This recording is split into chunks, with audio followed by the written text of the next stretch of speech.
Bonsoir chers auditeurs et bienvenue à Télé Montréal. Durant cette émission, nous allons principalement aborder les frères musulmans et l'influence de ceux-ci en Égypte. Nous allons traiter de leur pouvoir et de ce qu'ils ont imposé à une population, puis de certains avis que des populations non musulmanes ont envers ce sujet.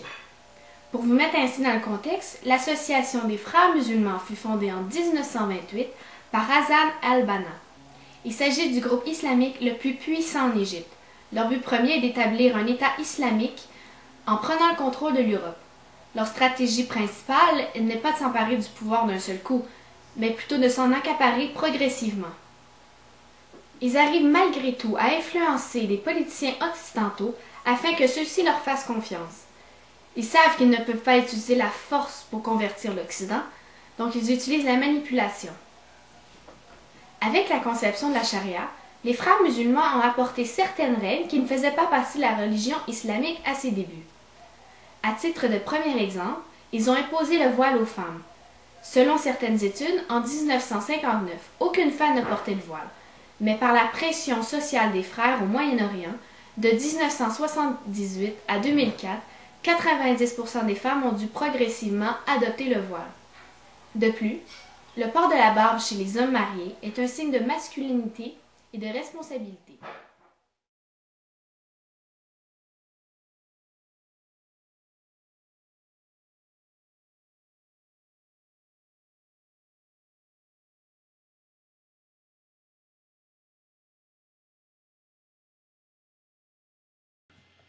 Bien que tous ces changements aient provoqué certaines réactions auprès des musulmans, les autres religions et peuples ont réagi autrement.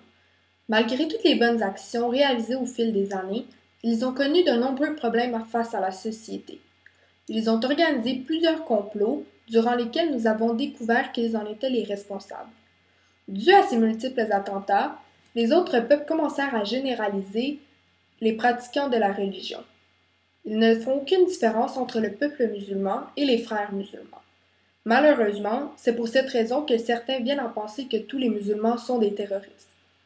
Le sujet des plus grands débats dans la société fut certainement la règle de la charia. Une de celles-ci est le port du voile par la femme, comme l'a mentionné ma collègue précédemment. Cela lèse les différents peuples pour plusieurs raisons.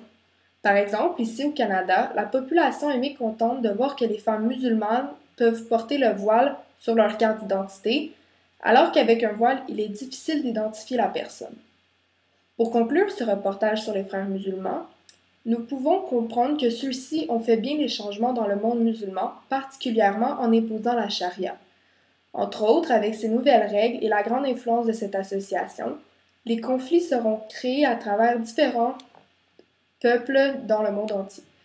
Il s'agissait d'un reportage spécial sur les frères musulmans. Merci et revenez-nous la semaine prochaine. Bonne soirée à tous.